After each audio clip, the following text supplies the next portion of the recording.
Hey guys, welcome to another episode of the show. Thank you for watching. I appreciate you every time you tune in.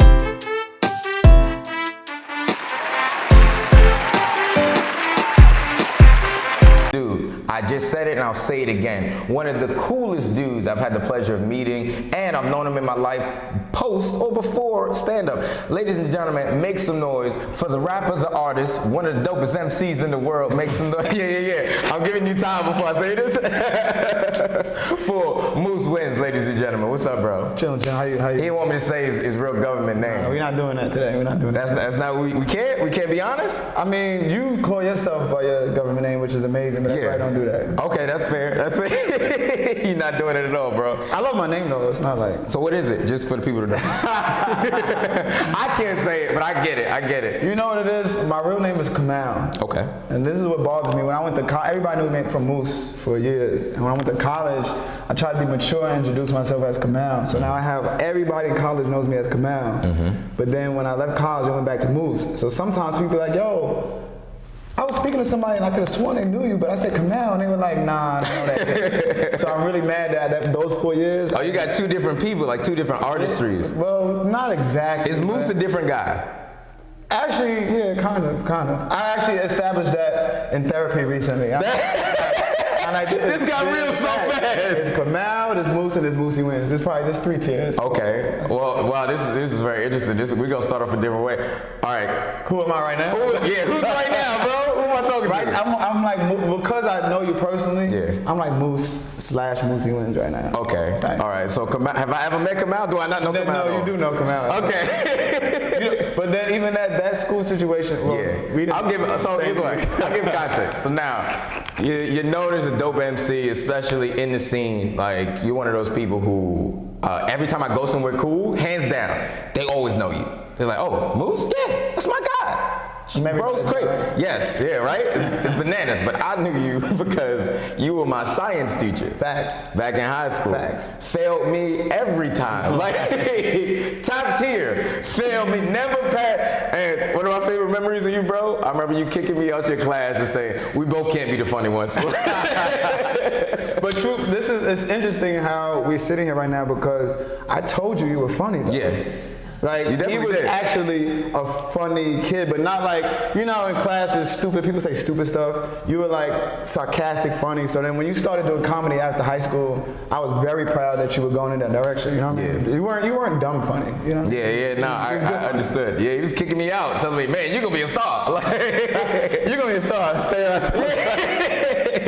But I've always admired a lot of the energy you put out into the world because you had one of the, to connect it all, you had one of the coolest classes because not only did you focus on science and education, but you also would take trips with us to like the studio. Oh, yeah, facts. And that was a lot of, my contemporaries' first time going to the studio. That was one of my first time being around that type of artistry. So, for me, it was so interesting because I was like, yo, I don't even know how, as a teacher, you got away with that. But it was a program. It's interesting because I just relaunched that program, and because it was around the time when I was a young teacher, I was teaching math and science, but they gave you the ability to teach an elective, and then the elective was, I coupled it with a lot of ELA standards, so it made sense, and then I spoke to the principal, can we go to the studio once a month? So it really wasn't that bad. And then also, I know that when you teach, you learn. So even that was the beginning of me having my foot in the door in the music industry and stuff. But I figure if I'm teaching, then I'm gonna absorb all the things that I'm learning too. So it was kind of selfish. It had nothing to do with the kids. It was so funny. Nah, it did. Because also I did know that, and even now I feel that way now. I mean, the students I teach are younger, they're 8th grade, but there's some students who are really into music. You can tell the difference. Kids who just, act like they're into music, but there's some kids who really like, yo, I really want to go to the studio. I wrote songs, blah, blah. And it's good for them to have the experience before they are an adult, because then they're like, oh, I've been here before. I'm not nervous. I know how to, I know how to operate in the studio. So. And they're not jaded by it all. You could feel it. I remember that because that was the one cool thing. I'll get into your whole origin story as an artist, but that was one of the coolest thing about you is you. And I don't know, and I would actually love to learn this. You seem to have an understanding of doing different things, like between going to the studio, then the lifestyle brand that you would partner with. I believe you were like a original founder of that, correct? So it's like through the lifestyle brand, you like I saw that everywhere. You were one of the people. You were like, but yo, you how saw do you it do before that? it even got lit because I used to wear lifestyle to work. Yeah. Before it was. And now, literally every like a top tier rapper from yourself and other, you just see lifestyle. Like, what got you into just moving in that way, in such an intelligent way? So I think that realistically, and this is why you even see I place a lot of emphasis on what my son is doing. When I had a kid young, I wanted to not resent him in the future. So I had to make sure that I continue to do what I love to do. You know what I mean? So if I would have, and that's why I use a lot of the hours in the day, because if I would have said, you know what, I only can go to work and take care of my kid, fuck all my dreams, then years later you'll be like, dang, I should have did this, and I didn't want to do that. So in my mind, I'm like, you know what, I gotta push the envelope. I gotta stay moving, And at that time, I didn't want life to be lateral. You know what I mean? School was easy. At that point, I think I had like 2 master's degrees. I'm like, all right, so yo, his casual flexes are the funniest thing in the world. You know, and I didn't want to I'm like, this can't be it. I don't want to be a principal. And I brought that entrepreneurial energy to one of my best friends, Clinton. I remember round table. I'm like, yo, we gotta do something. This can't be it. And we're young at this point. This was 22, 23. I'm like, we gotta do something. So that's when we started Scholar Rich. Yeah, I remember the music side. It was like I was managing artists. We was putting together these dope events, and then same thing, round table. But that was a good time. That's when we had no other responsibilities. For me, I was the only one that had a kid. But it was just like work, sit at the round table, smoke. What can we come up with? You know what I mean? So it was like fashion, music, and then lifestyle brand. You know, that started a long time ago. People think shit is overnight. It didn't get lit till like 2017, 2018. Really? We started that in 2010. That's crazy. So 7 years of just developing and hustling, figuring it out. And what kept you, because I know tons of people who started clothing brands and all that other stuff. What kept you grounded to not just quit and just go on to like, all right, I'm just going to the next thing and the next thing? So I don't want to sound preachy. You about to. It's all right. Go ahead. But education is important because you allow yourself to have some type of stability. The reason why I'm able to do the things that I love with integrity and faith is because I'm not doing it to feed my kid. I'm doing it because I love to do it. And whenever it reaches a pinnacle to where I can quit my full-time job, then it's perfect. So there's no need to really quit. What am I quitting for? Like, you know what I mean? Like, there's really no reason to quit. And then also, you competing with yourself. So it's like every year, am I better than I was last year? Yup. Am I better than I was last year? Yup. And then that's it. It's not, and I think that's what school teaches you. It's not about instant gratification. It's not, yo, I want to start a clothing line. If it's not lit in a year, I'm quitting. That's dumb. You know, and I think that's something that school teaches you because no matter how smart you are, you got to do 4 years of school. Yeah. You can't come in like, yo, I'm wild smart. I want my degree next week. I'm about to graduate tomorrow. Yeah, I got 2 A's. What's up? Like, you gotta run your laps. So I'm in the running of the laps. I don't mind running the laps. I think it's dope for the story. You feel me? Yeah, you stay disciplined in that. Is that something that came from your foundation, like when it came to like your parents and family? Because I know you had a real good relationship with like your moms. You always talk about it a lot in your music and your content. Is that something that she kind of put in you early on? Like, what's your background? You Black American? Yeah. Why you leave? No, yeah. I'm from here. My parents are from here, but my grandparents are from Barbados and Trinidad. Okay. But, yeah, I'm from here. I coined it on another episode, immigrant energy. Whenever I meet somebody that's like a hustler, I'm like, oh yeah, you from another country. Well, interesting. That's interesting. But yeah, my grandparents are like that. My grandparents are from Barbados and Trinidad, but they're like elite people, and it poured into my parents. And it was important to me, and my parents were very result-based people. And encouraging. My father I had a good balance. Father didn't care about nothing but results. Couldn't stand him growing up. Nothing. You get in the car, talk about basketball, yeah, how about them grades? God damn it, man. You get, yo, I want to go here. How about them grades? Like, it was just all the time. I'm good at ball though, yeah, but about them grades. I feel you. Right, but my mom was encouraging. My mom, anything you can do, baby. You're amazing at everything. My mom was very Donda West. Okay. Very much so. So what, because you seem humble, so what kept you from being Kanye-ish? It's so funny you say that, because through everything, my mom would say, but be humble. At the end of everything, she would praise me. She had a crush on me my whole life. She praised me. You so handsome, you so this, blah, blah, blah. And then she said, but be humble. All the time. And then also, humility comes from your expectations. I'll never feel like I'm there, I was about to say something crazy, like Say it. I was about to give an analogy to something mathematical. I'm not even gonna do Say it. No.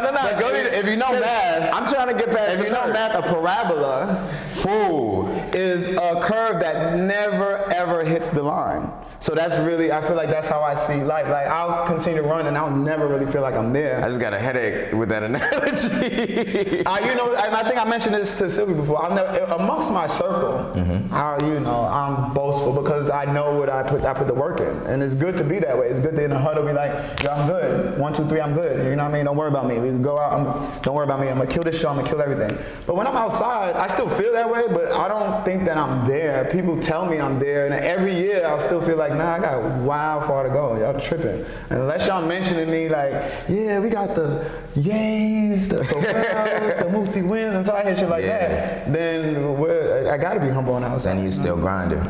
Shit, I still gotta go to work tomorrow. I gotta be humble. Yeah, I respect the honesty, dog. Because most people try to lie. Most people, they do the artistry and they're like, oh yeah, I'm lit, I'm better than everybody. Whoa, I am lit. I do feel, but like I said, I'm humble in the work. I really believe in running the laps. So I don't, like, even in terms of music, I was doing music for years, but I would never step out and really be confident in music until I felt like my shit was good enough to be confident in. You know what I mean? So people, years ago, yo, this shit sound good. Yeah, but all my shit don't sound good. So I'm not about to, you know what I mean? I'm not there yet. So there's a lot of things that, if I'm not there yet, I'll put it this way, if I'm not there yet, I'm honest with myself to say I'm not there yet. You tell you don't need the critiques of others. And are you accepting of critiques of others? Yeah, you gotta come correct though.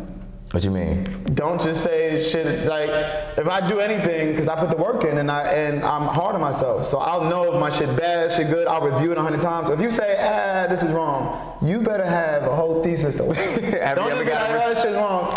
Didn't I do that to you today?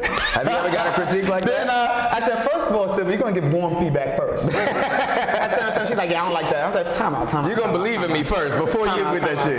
We was outside in the cold, shit. You better tell me something's good. I just sent you 100 pictures. See, I don't like that one. What about the other 9? You know what I mean? So, but no, I don't mind critique, but yeah, definitely come correct and have some solution. You're not about to be I don't like that. That's why. No, tell me why. What's your suggestions? Or else you don't need to be in this circle because we all about, let's move forward. What can we do better? Nah, I very much so understand that. That's kind of how I try to go through my life. Like I was having a discussion with my lady and similar energy. It's like, don't tell me no. And if you're gonna tell me no, why? I'm fine with that, but why? Because it's a lot of times defeating to an artist if they just completely like shit on you for no reason. Give me something, something to build on. So I respect that a lot heavily.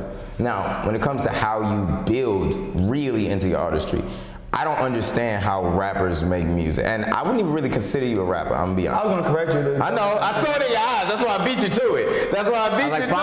Hov, Nas, Eminem. If that's what we're doing. So what? Because I don't actually. I've really been thinking about it. I don't know what genre to put you in. Me either. All right. Flute music. Okay. How would you consider? What genre would you kind of like? If you could do an amalgamation of some genres, what would you make? I mean, it's your chance. Or on the basic tip, it is. So when I have to choose genres when I release music, they give you a category and a subcategory. So I always choose R&B and then hip hop rap. It's the fuse of both. I think that years ago, I really believe I was amongst the whole vibe of just creating songs, and being in that fuse, with the Drakes, the T-Pains, in that era, you know what I mean? Because initially, my foot in music, I was writing for artists. I love to write for singers. It's cold. I used to love to do that because my thing was there was so many singers who could sing, but they can't make good records. Still believe that. They'll remake a song and they'll be like, that's amazing. You ever been to a show and a girl does a remake of a song, you're like, oh my gosh, she could sing, she could play, and then she's like, all right, so I'm gonna do my song, that's on my next project, and you hear you like, ugh. You should have kept singing that other one. I like that one. Go back to Aretha. No, so I used to enjoy writing for artists, and then I would reference it. I would just reference it, a few times, and then there was a certain time I was referencing songs, and it just sounded really good. What's the girl name? You realize on footage they not gonna see none of that. Okay. But you referencing people behind the screen. Who is it? What begins with a T? What's her name? Twanay. Okay. So I was writing for this artist, Twanay, and I was referencing songs, and there was one song that I referenced, and she sang like with it, and the manager was like, "This sounds amazing. You should keep that." And you know, so times like that, it just had me in my bag. It was like, I could have my own vision and create exactly what I wanted the song to sound like. Especially I had a studio set up in my crib, so it was like I could really just create whatever I want. And as a male artist writing for a female, how do you kind of go into the bag of that? You said you love it? You said girls just want to talk shit about how niggas ain't shit. That's easy. That's easy. So niggas ain't shit. I'll get into the bag. Niggas ain't shit. So do you speak from the space of like maybe a woman that you would have dealt with, and from her point of view? Well, yeah, you just think of basically you think of what their perspective is. My favorite thing to do, I haven't done it in a while though, but my favorite thing to do is, no, that's not true. I did it in Atlanta recently. But my favorite thing to do is be on records with women, because you give your perspective, and I write all my music, so you do your joint, and then they kind of like responding in a similar tone, similar context. So that's my favorite thing to do. But yeah, it's easy to write for women. Yeah. That's dumb funny to say on camera. It's easy to write for women. You know what it is? Because I know so many artists who have a hard time writing, and what is it about maybe your mind that you just feel like you can do it? Well, I think that on the most basic, humble, God-given talent, I'm an artist. Mm-hmm. I can draw really well. Mm-hmm. So that makes me a visionary. And if you research a lot of the great artists that the great creators, they can draw really well. Because you play piano too as well, like you do other artistic things. Yeah, so people like Swiss, Missy, Kanye, they can draw. Pharrell. Yeah, they can draw. Mm-hmm. If you ever tap in, they can draw. And so when you can draw, if I have a blank canvas, before I draw a picture that takes out, again, this is not instant gratification. You have to draw every piece for it to be a masterpiece. Mm-hmm. You can't just throw everything on a paper and then be done in 5 minutes. So when you draw a picture, you have a blank canvas, you're like, this is what, you have to envision it too. This is what I want it to look like. All right, well, let me run my laps. Mm-hmm. And just like anything, if I stop, a lot of the drawings that I haven't drawn in a while, but a lot of the big drawings that I have in pencil, if you catch me at stopping at 4 hours in the middle of the drawing and I go to sleep, you pick up that paper, it looks horrible. So that is an analogy to the journey of everything that you do. Yeah. If you stop in the middle, it looks horrible, but you're not finished yet. So you gotta go, I might draw from like 7 to midnight. Looks horrible, and then I wake up, finish my drawing, and it's a masterpiece. So I think that allows me to envision how I want a song to sound like.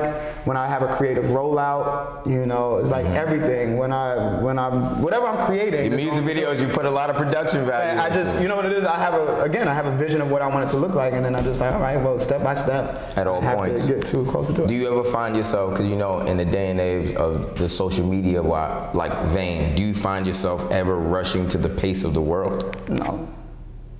Not at all. Give two shits. Not at all, because if you rush it, again, the art. If I try to rush, that's actually why I never did anything art-wise professionally. Mm-hmm. When I remember I took an elective my senior year in college, and you got to take the basic art class. And I took the basic art class, and I'm shitting on everybody. And everybody's like, "Why aren't you an art major?" And I'm like, yeah. Stay humble. But I never wanted to take art seriously because I don't want to rush it. So I did a few drawings for people for money. I probably did like 8 in my entire life. Yeah. Because it was just like, I don't want you to say, "Can you draw this picture of me and my daughter for Mother's Day?" And then you nagging me. Yeah. That's gonna take did you finish it yet? Yeah, because it rushes the creative process. Yeah. And that does suck. Yeah, I don't. And the person who's asking you to do that normally doesn't care about. Has no idea of the process. Mm-hmm. You know what I mean? So I think that I enjoyed taking the time out and flushing everything out. If you peep recently, my project coming up is Darius Lovell, Last Train to New York. I had that idea in December, but I knew that I had to slowly build to getting people to understand what type of vibe I was going to give off all the way end of March. So you literally just do step by step every month, a little bit more. And it also takes time to engulf myself in the whatever artistry that I'm in. I actually like to own it, so it makes sense. So you embody it and live it in such a, because you do give off a very transparent vibe about you. Like every time you do a rollout or something, it's different. What was the one that I thoroughly enjoyed? Hold on. It's escaping me. It's from the movie. You know exactly Everything what. From a movie. No. Okay. It's it's a comedy movie. McLovin. There we go. Thank you. You knew exactly what I was talking about. Yes. Exactly. But I remember seeing you promote that and put that whole project together was that last summer? Yeah. And it's interesting to see. Now, something I wonder with a lot of your music, is it easy for you to be vulnerable? Because you tend to make music talking about, relationship problems, like stuff you've gone through. I've actually just started being more vulnerable. I mean, do I be vulnerable? I guess. Yeah, I guess. You know what it is? I think I've been more vulnerable in the last couple of years because I stopped writing. What do you mean? So I go into the booth and I try to just say whatever comes to mind. Mm-hmm. So when you do that, then you naturally will start saying whatever. You're pulling from whatever thoughts that are in your mind, whether it's an experience you were discussing with somebody else about them, or something you went through, or something you saw on TV, whatever it is coming out that way. When I was writing more consistently, I'm trying my best to be clever. You're trying to be an artist versus just being yourself. This shit sound fine. This shit sound dope. It's gonna go hard. Woo. Yeah. Do you look for validation when you're doing that? Do you look around and ask people? And has somebody ever lied to you? Been like, yo, this shit is cold. You looking at somebody directly? But I am like that. I am like that. Cause I'll be excited. I'll record something. I'll play for my son. Did you hear what I just said? They be like, all right, bro. Does he fuck with it? Like your son? Yeah. I'm very. I feel really good when he likes a song. He's young. He's 15. So if he likes a song, then especially if he tells me what I mean, it's different if I ask. You like that? Yes, Dad. Yes, Dad. I like it. Can we please go get something to eat? He think he gotta weigh it out. Like if he don't like it, you won't feed him. But if he say it without me saying something, if he DM me or something, that's fire. If he DM me like, yo, this is fire, I be like, for real? Told you. His friends, but he humbles. That's what I'm saying. There's so many things that humble me because his friends think I'm lit. He don't care about nothing about what I'm doing. That's crazy. Not at all. Not in the least. The brands, the music, none of that shit. Your son don't care. Yeah, boy, do not care. He got so much lifestyle shit. He don't. He got so much lifestyle shit. Only thing he wears Nike Texas. just to spite you. I be asking like, yo, that dope lifestyle. He like, oh, it's there. I'm gonna put it on. It'd be mad funny. His friends repost all my shit. Yeah. I be pressing him something. I'm like, yo, bro. You don't fuck with me? You don't repost my shit. He go, oh, my fault. I didn't see it. He's mine. I be saying it during my stories. You be sending it directly to him. I be like, yo, bro, I saw you look at my stories. My fault. I was in the gym. I heard you. That's fucking dope. His friends fuck with it though. Yeah, it's dope, because at the end of the day, you're not only a dope artist, but as a human being, you keep a very good sense of balance. You care about your face.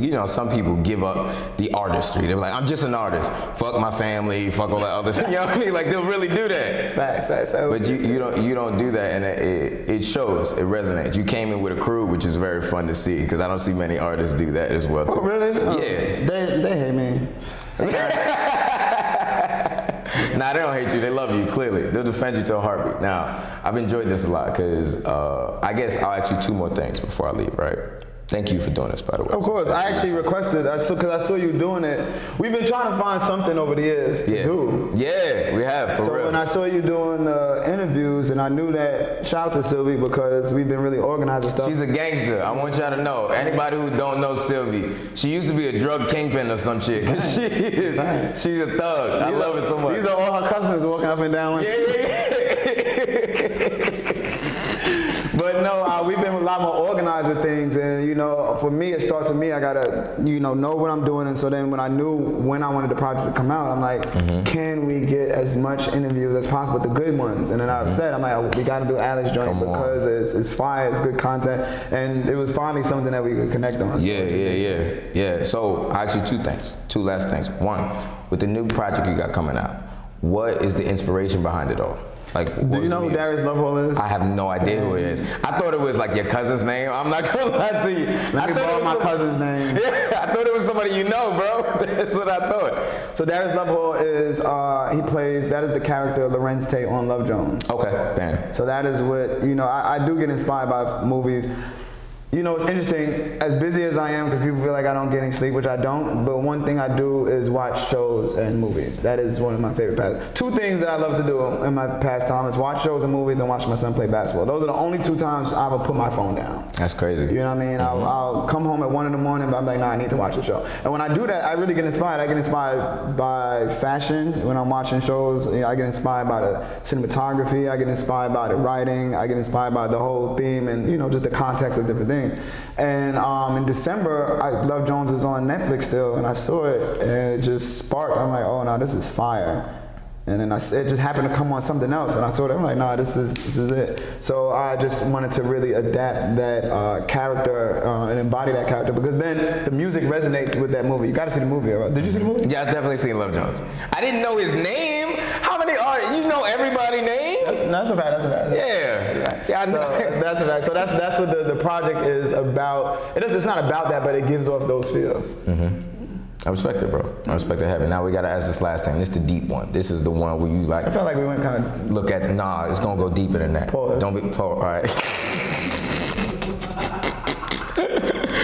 Yeah, that was the most Brooklyn thing to catch me with. It's gonna go deep. No. Yo, it's going deeper than you ever felt before.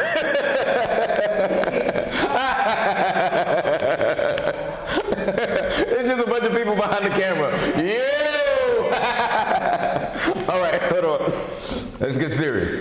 Now, this is the part, right? You see the voice change? That's when you know it's serious, bro. All right.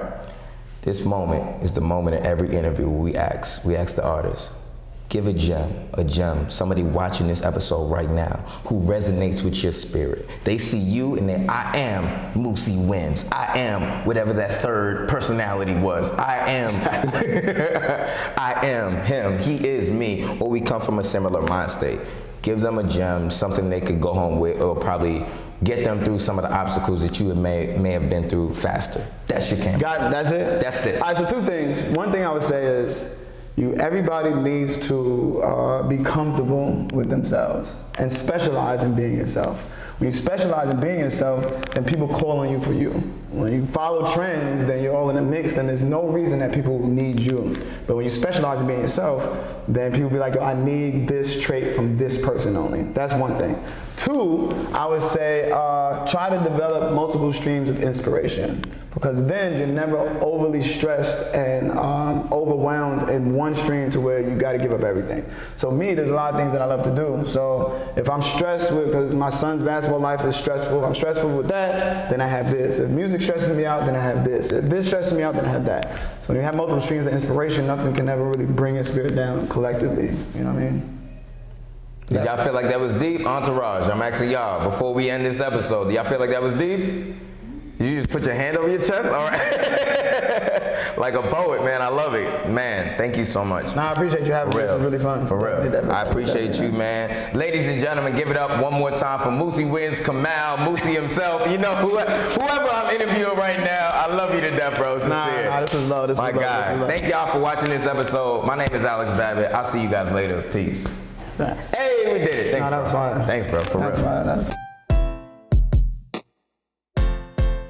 Hey guys, thank y'all for watching Behind the Mic Stand. If y'all enjoyed it, as I think you did, because you made it to the end, like, subscribe, make sure you hit that notification button so you hear the subscriptions and shit. You know how it works. Just like it. Stop skipping this part and do it right now. Somewhere right here. I think it's right here.